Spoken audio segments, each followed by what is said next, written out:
கர்த்தரும் இரட்சகருமாகிய இயேசு கிறிஸ்துவின் இனிய பெயரில் உங்கள் அனைவருக்கும் அன்பின் வாழ்த்துக்கள். இன்றைய தியான வசனம் 2 சாமுவேல் 12ஆம் அதிகாரம் 16ஆம் வசனம்.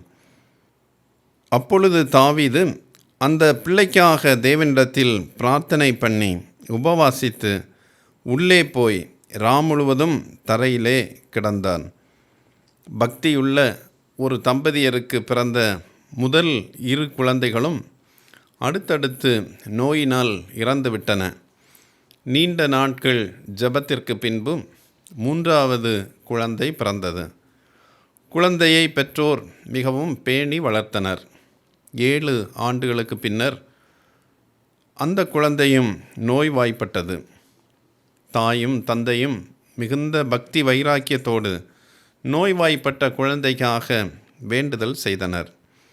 கைதேர்ந்த மருத்துவரிடம் கொண்டு சென்று தங்களால் ஆன வழிகளில் மருத்துவத்தை எல்லாம் பார்ப்பதற்கு செலவு செய்தனர். இப்படி கடினப்பட்டும் குழந்தை மரித்துவிட்டது. பக்தியோடு இருந்த குடும்பம் விசுவாசத்தில் குழம்பி போய் என்ன செய்வது என்பதை புரியாமல் திகைத்து நின்றனர். இத்தகைய சூழ்நிலைகள் நமது வாழ்க்கையில் வருகின்ற பொழுது நம்முடைய விசுவாசம் எந்த நிலையில் இருக்கின்றது, நாம் எப்படி செயல்படுகின்றோம் என்பதை நாம் சிந்தித்து பார்க்க அழைக்கப்படுகிறோம். 2 சாமுவேலின் புஸ்தகம் 12ஆம் அதிகாரம் 15 முதல் 23 வரை உள்ள வசனங்களில் இதுபோன்ற ஒரு நிலையை தாவீது அரசரும் சந்தித்தார். தாவீது கடவுளின் தாசனாக கருதப்பட்டார்.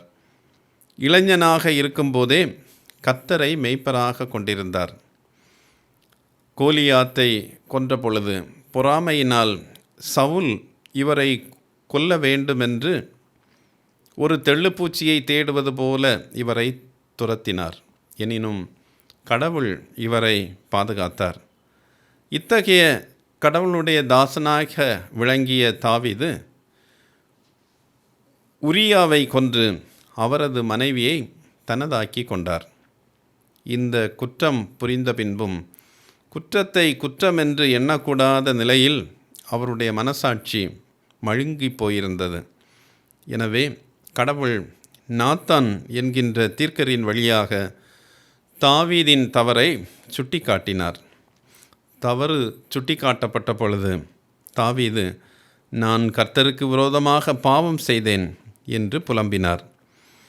இந்த நிலையில் அவர் உரியாவிடமிருந்து கவர்ந்த மனைவிக்கு பிறந்த ஆண் குழந்தை எதிர்பாராத நிலையில் நோய்வாய்ப்பட்டது. இக்குழந்தையினுடைய உயிரை காக்க தாவீது தன்னை தாழ்த்தி தரையில் விழுந்து கிடந்து உண்ணா நோன்பிருந்தார். அரசின் அதிகாரிகளும் நண்பர்களும் அவரை எழுந்திருக்க பண்ணும்படி எவ்வளவோ முயற்சி செய்தனர். ஆயினும் எந்த முயற்சியும் பலன் பெறவில்லை.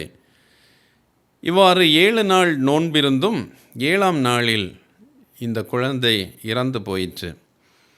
பிள்ளை இறந்து விட்டது என்பதை உறுதி செய்து கொண்ட தாவீது நோன்பை முடித்து கொண்டு எழுந்திருந்து குளித்து ஆலயம் சென்றார். ஆலயத்திலிருந்து திரும்பிய அவர் தன்னுடைய வீட்டிற்கு வந்து உணவு உண்ணத் தொடங்கினார். இதை கண்ட அரண்மனை ஊழியர்களும் அதிகாரிகளும் மிகுந்த ஆச்சரியத்தோடு பார்த்தனர். அப்படி அவர்கள் ஆச்சரியத்தோடு பார்த்த பொழுது அவர் சொன்ன பதில் 2 சாமுவேலின் புஸ்தகம் 12ஆம் அதிகாரம் 22ஆம் 23ஆம் வசனங்களில் குறிப்பிடப்பட்டுள்ளது. அதற்கு அவன், பிள்ளை இன்னும் உயிரோடு இருக்கையில் பிள்ளை பிழைக்கும்படிக்கு கர்த்தர் எனக்கு இறங்குவாரோ எப்படியோ யாருக்கு தெரியும் என்று உபவாசித்து அழுதேன். அது மரித்திருக்கிற இப்போது நான் உபவாசிக்க வேண்டியது என்ன? இனி நான் அதை திரும்பி வர பண்ணக்கூடுமோ? நான் அதனிடத்திற்கு போவேனே அல்லாமல் அது என்னிடத்திற்கு திரும்பி வரப்போகிறதில்லை என்று கூறினார். எவ்வளவு தெளிவோடு தாவீது நோன்பிருக்கிறார் பாருங்கள். நம்முடைய நோன்பு இத்தகைய தெளிவோடு இருக்கிறதா என்பதை நாம் சிந்தித்து பார்க்க அழைக்கப்படுகிறோம். நாம் எதற்காக நோன்பிருக்கிறோம்? நோன்பிருக்கும் காரியங்கள் நமக்கு கிடைக்காத பொழுது நம்முடைய மனநிலை எப்படி இருக்கிறது? இறை சித்தத்தை அறியும்படி நோன்பிருக்கும் தெளிவு நமக்கு இருக்கிறதா? தெளிவோடு நோன்பிருந்து இறை சித்தம் அறிந்து செயல்பட இந்த நாட்களில் நம்மை கடவுளுடைய சமூகத்தில் அர்ப்பணிப்போம்.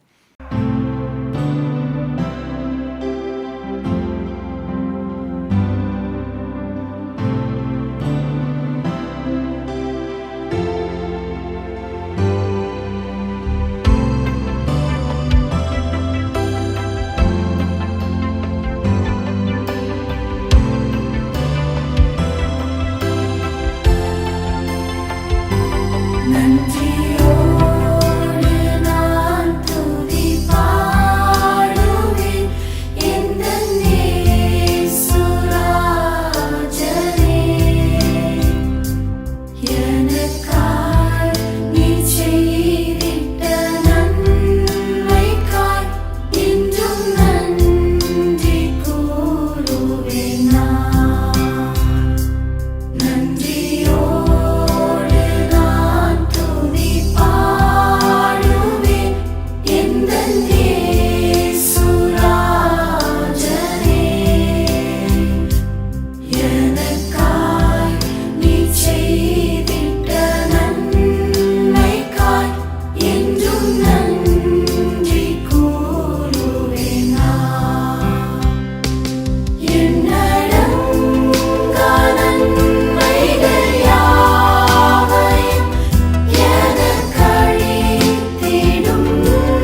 ஜெபிப்போம்.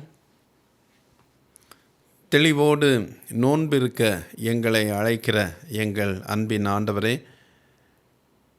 தாவீதுடைய பக்தி மிக்க வாழ்க்கைக்காக அவர் தவறு செய்த பொழுதும் உம்முடைய அருளால் அந்த தவறு சுட்டிக்காட்டப்பட்ட பொழுது தன்னை தாழ்த்தி நோன்பிருந்து உம்முடைய சித்தத்தை அறியும்படி அவர் முயற்சித்ததை இந்த நாளில் ஆண்டவர் எங்களுக்கு கற்றுக் கொடுத்தேன். ஆண்டவரே, எங்களுடைய ஜெபங்களும் நோன்புகளும் தர்மங்களும் மிகுந்த தெளிவோடும் இறை சித்தத்தை அறிவதாக அமையவும் இந்த நாட்களில் ஆண்டவர் எங்களை பயிற்றுவிக்க வேண்டும் என்று இயேசு கிறிஸ்துவின் பெயரில் வேண்டுகிறோம் சுவாமி. ஆமேன்.